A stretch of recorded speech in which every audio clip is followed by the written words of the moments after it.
ஆமாடா, நான் நடிகன் தான்டா. ஆனா உங்களை மாதிரி அரசியல்வாதியா நடிக்கலடா. அரசியலுக்கு வந்ததுக்கு அப்புறம் நடிக்கலடா. நான் என்ன ஸ்டாலின் சார் சோத்திலே மண்ணி போட்டேன்.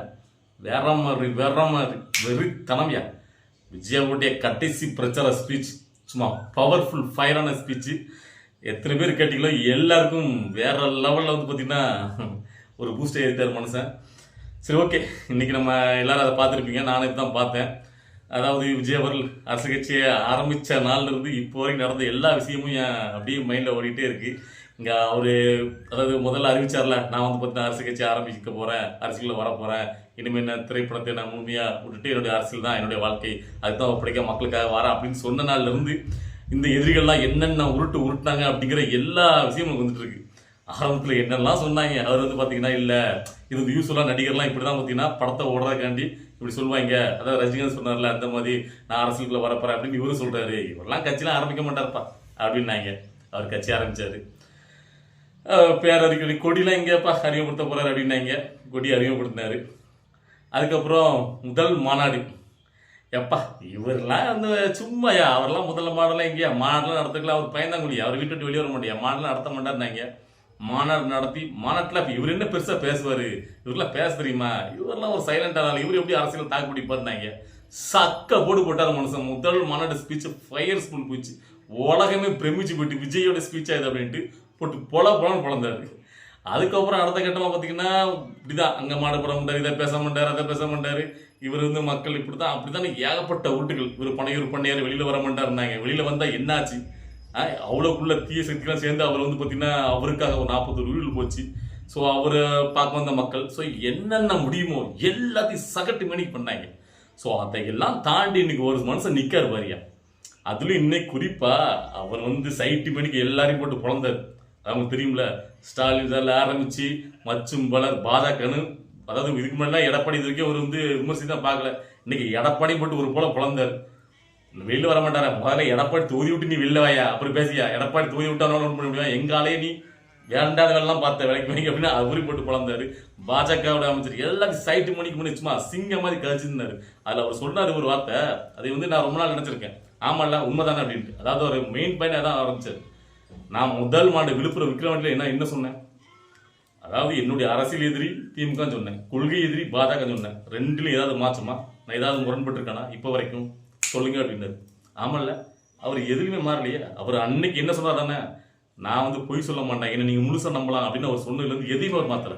அதே மாதிரி இந்து முஸ்லீம் கிறிஸ்தவ மக்கள் உங்களுடைய அந்த வழிபாட்டு தினங்களை உங்கள் வாழ்க்கை முறையை நீங்க கடைபிடிக்கலாம், அதுல எந்த ஒரு பிரச்சனையும் கிடையாது. நான் எதுவுமே, அதாவது மத சார்பற்ற நம்ம அரசு, நாம ஒரு இந்தியனா ஒரு தமிழனா எல்லாரும் ஒன்று சேரணும். ஆனா அவங்க வழிபாட்டு முறையில் பின்பற்றலாம், தப்பே கிடையாதுன்னாரு. இப்பவும் அதே தான் வந்துட்டு இருக்காரு. நேரத்தை அவர் நடந்துக்கிட்டார்ல, எல்லா மதமும் சம்பந்தம் சொல்லிட்டு எல்லா இதுலையும் போயிட்டு கலந்துக்கிட்டார்ல, அதுலேயே நிரூபிச்சிட்டாரு. மற்றவங்களாம் சொல்லலாம் செய்வாங்க, செயல செஞ்சு காட்டாரு இல்லையா. எந்த அரசியல் தலைவர் அம்பேத்கர் பெரியார்லாம் கொள்கை தலைவராக கொண்ட கட்சியில் உள்ளவங்க யாரு இந்து கோயிலில் போயிட்டு சாங்காக உழுந்து சாமி கும்பிட்டாங்க சொல்லுங்க. அப்போ கிடையவே கிடையாது, அடிச்சு நொறுக்குனாரு. ஸோ அப்படி ஒவ்வொரு இடத்துலையும் தான் வந்துட்டு, அதாவது இந்த மாற்றி பேசுறது, முன்னுக்கு முன்னா முரணா பேசுறது, இந்த அரசியலுக்காண்டி நடிக்கிறது, அதெல்லாம் எந்த இடத்துலையும் அந்த மனுஷன் பண்ணாரு. ஆனால் இங்கே எல்லாரும் ஒட்டு மொத்தமாக சேர்ந்துக்கிட்டு அவர் தான் அடிக்கணுங்க. அதுலேயே நீங்கள் நல்லா புரிஞ்சுக்கணும். இந்த வீடியோ பதிவு எதுக்கு முக்கியம்னு கேட்டிங்கன்னா, அதாவது நான் இதுக்கு முன்னாடி லாஸ்ட் ஒன்று சொல்லியிருப்பேன். இங்கே வந்து கடைசி நேரத்தில் மாற்றம், அதாவது இவர் என்ன மாற்றம், இவருக்கு அரசியல் என்ன தெரியும் அப்படின்னு சொல்லுவானுங்க. ஒரு மனுஷனுக்கு ஒரு நாட்டை வழிநடத்துக்கு முதன்மையான என்ன தெரியுமா, முன்னுக்கு முன்னும் திரளாம தான் சொன்ன வார்த்தையில இதை மாற்றிக்கொள்ளாம அதே இதில் பயணிக்கிறது தான் ஒருத்தருக்கு ரொம்ப ரொம்ப தேவையானது. அப்படி பார்த்தீங்கன்னா நீங்கள் நாம் தமிழ் கட்சியோட தும்பிகள் நிறைய பேர் வருவீங்க. இப்போ நம்மளோட பார்த்துட்டு இல்லை நாங்கள் வந்து சீமான் தான் ஓட்டு போட போகிறோம். நேற்று நான் இதுக்கு நிறையவே சொல்லிட்டேன். அதாவது நாம் தமிழ் கட்சி திமுக அல்லக்கையா செயல்பட்டு இருக்காங்க. அப்பெல்லாம் பார்த்தீங்கன்னா பெருசாக வந்து பார்த்தீங்கன்னா அப்படி கிடையாதுன்னு சொல்லி கொந்தளிச்ச தும்பிமார்கள் இந்த வீடியோ பார்த்துருந்தா கமெண்ட் பண்ணுகிறான். ஏன்னா நேற்று சாட்டை பேசுகிறான். அதாவது திமுக காரங்க எல்லாரும் இப்போ நம்மளுக்கு சப்போர்ட் பண்ணுறாங்க நம்ம விஜய் அடிக்கிறத பார்த்து. ஏன்னா நம்ம நீ அங்காளி பங்காளினே, நாம எப்போனாலும் நடிச்சுக்கலானே, நாளைக்கு கூட நம்ம நடிச்சுக்கலாம், ஆனால் இப்போ விஜயை நம்ம விட்டுறக்கூடாதுண்ணே, விஜயை மட்டும் தோக்கடிக்கணும்னு அப்படின்னு சொல்லிட்டு இவன் சொல்கிறான். திமுக ஜெயிச்சாலும் பரவாயில்ல, திமுக ஓட்டு போட, ஆனால் நீங்கள் விஜய் மட்டும் ஜெயிக்க வச்சிடாதீங்க, நடிகை நாடாடக்கூடாது.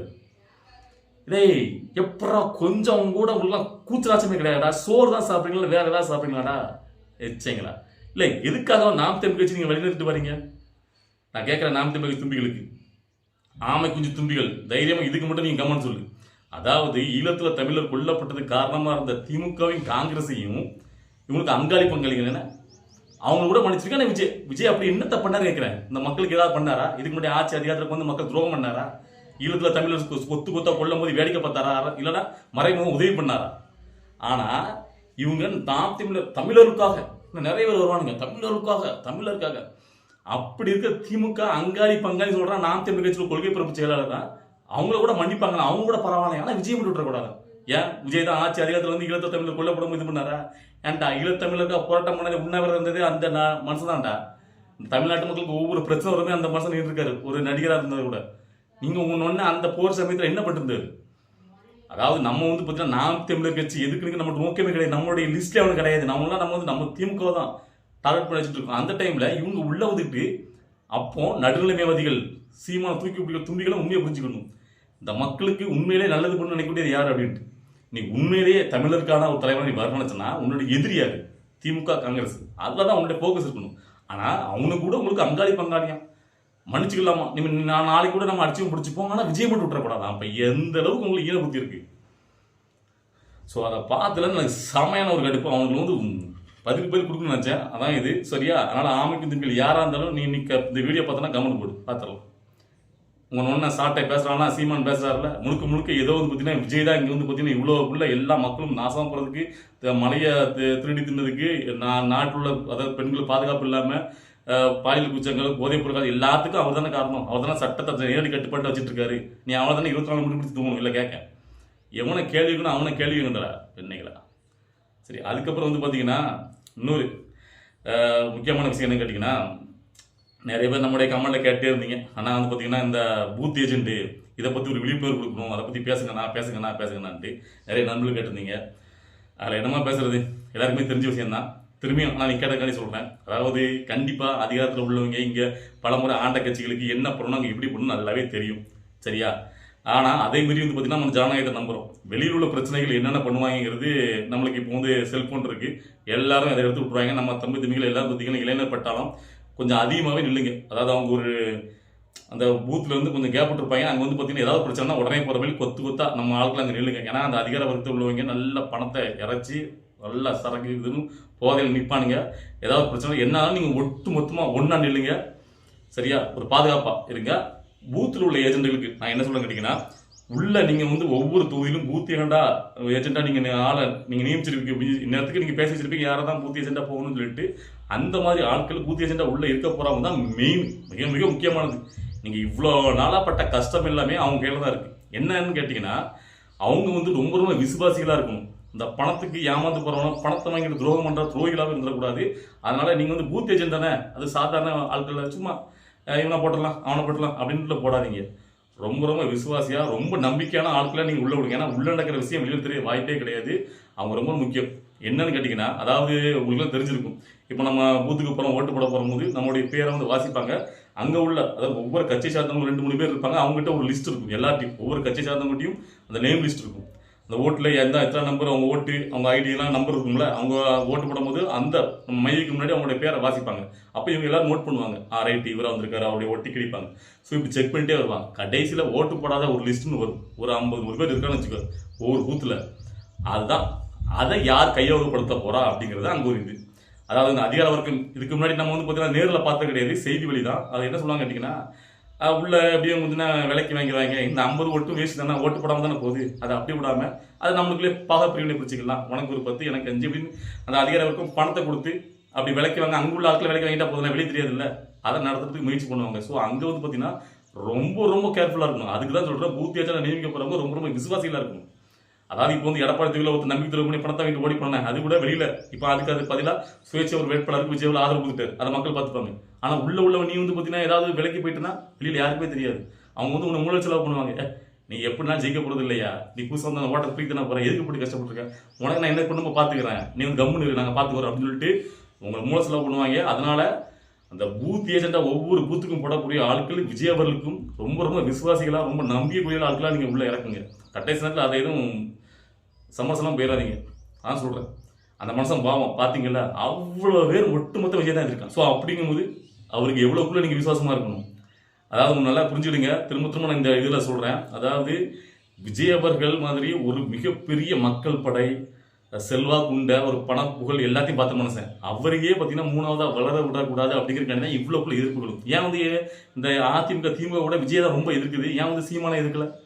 நல்லா நீங்கள் புரிஞ்சுக்கணும். அங்கே தான் அங்குள்ள நோட் என்னென்ன சீமான் அவர்கள் என்ன இருந்தாலும் பெருசாக வளர முடியாது, ஜெயிக்க முடியாது அப்படிங்கிறது எல்லாருக்குமே தெரியும். அதனால் அவங்க ஒரு பெரிய பொருட்டு கிடையாது, அவன் போயிட்டு போகிறாங்க அப்படின்ட்டு. ஆனால் விஜயவர்கள் அப்படி கிடையாது. அவருக்கு ஒரு கூட்டம், அவருடைய மக்கள் செல்வாக்கு அதெல்லாம் பார்த்து நடுங்கிறாங்க. அவர்கள் 3வது சக்தியை வளர்ந்துடக்கூடாது. அதனால தான் தெளிவாக சொல்கிறேன், இவ்வளோக்குள்ள மக்கள் செல்வாக்குள்ள பணம் புகழ் எல்லாத்தையும் பார்த்து விஜயவர்களுக்கு இவ்வளோக்குள்ள எதிர்ச்சியை பண்ணுறானுங்க, எதிராக வேலை செய்கிறானுங்க, சரியை பண்ணுறாங்க, அவர் வந்துடக்கூடாது அப்படின்னா இதுக்கப்புறம் விஜய் நீங்கள் விட்டுட்டீங்க அப்படின்னு இதுக்கப்புறம் ஒருத்தனால இந்த மாதிரி வந்து பார்த்தீங்கன்னா புதுசாக ஒரு கட்சி ஆரம்பிச்சுட்டு வர முடியும் நினைக்கிங்க? நீங்கள் நினைக்கிற மாதிரி சினிமாலலாம் வரக்கூடாது, எனக்கு அரசியல்வாதினா அவர் ரொம்ப படித்தவராக இருக்கணும், கவர்மெண்ட் வேலை பார்த்தவராக இருக்கணும், சமூக சேவராக இருக்கணும் அப்படிலாம் நினச்சிங்கன்னா அப்படிப்பட்ட ஒரு மனுஷன் இந்த அரசுக்குள்ளே வரமாட்டான். புதுசாக பணத்தை போட்டு ஒரு புதுசாக ஒரு கட்சியெல்லாம் ஆரம்பிச்சுட்டு வரவே மாட்டான். ஏதாவது ஒரு கட்சியில் இப்போ நீங்கள் அண்ணாமலை எக்ஸாம் சொல்லலாம், ஒரு தேசிய கட்சி, அந்த கட்சியில் ஒருத்தராக நியமிக்கப்படலாம். அவரால் தனியால் முடிவெடுக்க முடியாது. மேலே என்ன சொல்கிறாங்களோ அதை மட்டும் தான் செய்ய முடியும். சீமானம் வந்து பார்த்தீங்கன்னா மாற்றி மாற்றி உருட்டு, ஒரே உருட்டு. நீ தமிழன் உண்மையிலே தமிழனுக்காக நிற்க தமிழ் மக்கள் மேலே வரணும்னு கேட்டிங்கன்னா ஒரு தமிழனாக வரக்கூடிய விஜய் நீங்கள் எதுக்க கூடிய அவசியம் கிடையாது. போகிற போக்கில் விமர்சியா ஏதாவது ஒரு பாயிண்ட்ல விமர்சியா அதோட கடந்து போகணும். 24 மணி நேரம் விஜய் பிடித்தவங்க அவர் கட்சி ஆரம்பிச்சுட்டு வந்த உடனே தம்பி வராருன்னு சொல்லி முட்டு கொடுத்தேன். உங்கள்கிட்ட சேரமான சொன்னா 24 மணி நேரம் விமர்சிக்கிங்கன்னா உங்களை விட ஒரு கேடு கட்டம் யாரும் கிடையாது. ஸோ அதனால் தெளிவாக மக்கள் புரிஞ்சுக்கிட்டு நீங்கள் வந்து பார்த்தீங்கன்னா கட்டாய நேரத்தை சிந்திச்சு ஓட்டு போடுங்க, ஓகேவா? அதுக்கப்புறம் இந்த இடத்துல இன்னொருத்தரை பற்றி நம்ம சொல்லணும். ஏன்னா இப்போ தான் ரீசெண்டாக வந்து பார்த்தீங்கன்னா அவருடைய வீடியோ பார்த்தேன். யாருன்னு கேட்டிங்கன்னா தமிழ் வெற்றி கழகத்தில் தலைவர் தளபதி விஜய் அவருடைய தந்தை எஸ்ஏசி சந்திரசேகர். அதாவது அதை பார்க்கும்போது முதல்ல எனக்கு தோணும் என்ன வார்த்தை கேட்டிங்கன்னா, தான் ஆடாட்டாலும் தான் சதா ஆட ஓடிப்பாங்க. மகன் வந்து பார்த்தீங்கன்னா தன்னை அரசியல் கட்சிகளே சேர்த்துக்காம அவங்களுடைய ஆலோசனை கேட்காமலே ஒதுக்கி வச்சு அப்பாவா வச்சு மரியாதை செஞ்சாலும் தான் மகனுக்காண்டி கடைசி நேரத்தில் வந்து இன்னொரு வீடியோ போட்டார் பாருங்க. அதாவது அதில் அவர் அந்த பேட்டியில் அந்த ரிப்போர்ட்டர் கேட்கக்கூடிய ஒவ்வொரு கேள்விகளுக்கும் நெத்தி போட்டு அடித்த மாதிரி சரியான பதிலை கொடுத்தாரு. எல்லா விஷயங்களுக்கும் ஒரு பதில் விளக்கம் கொடுத்துருக்காரு. அந்த வீடியோ பார்க்கறவங்களே பாருங்கள். அதை விலாவரியாக விவரிக்கணும்னு அவசியம் கிடையாது. Super speech. ஒரு அப்பனா தான் பையனுக்கு எந்த இடத்துல நிற்கணுமோ அந்த இடத்துல நின்றுருக்காரு என் மனசன் அப்படின்னு எனக்கு தோணுச்சு. அது அப்படி தானே. இறந்தாலும் நான் அப்பா மங்கும்போது விட்டு கொடுக்க முடியுமா?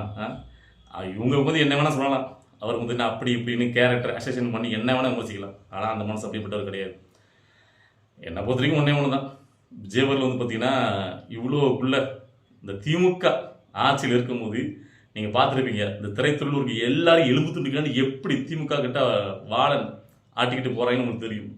அதாவது சமூக போராளிகள்லாம் திமுக ஆட்சியில் இருந்த எந்த பிரச்சனைக்கும் குரல் கொடுக்காதவங்களாம் இன்றைக்கி வந்து பார்த்தீங்கன்னா திமுக சப்போர்ட் பண்ணி பேசிகிட்டு இருக்காங்க. ஆனால் அப்படிப்பட்ட ஒரு சினிமா துறையிலேருந்து ஒரு புதுசாக ஒரு கட்சி ஆரம்பிச்சுட்டு தில்லா சொன்ன மாதிரி எந்த சமரசமும் பண்ணாமல் அரசியல் எதிரி திமுக தான், கொள்கை எதிரி பாஜக தான் இன்னும் நிற்காது ஒரு மனுஷன்.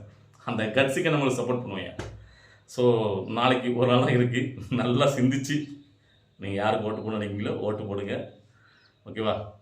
ஸோ அவ்வளோதான். இதுக்கு மேலே சொல்கிறதுக்கு இல்லை. அடுத்த கட்ட அரசியல் பார்த்துட்டு நம்முடைய அடுத்த வீடியோ வரும்.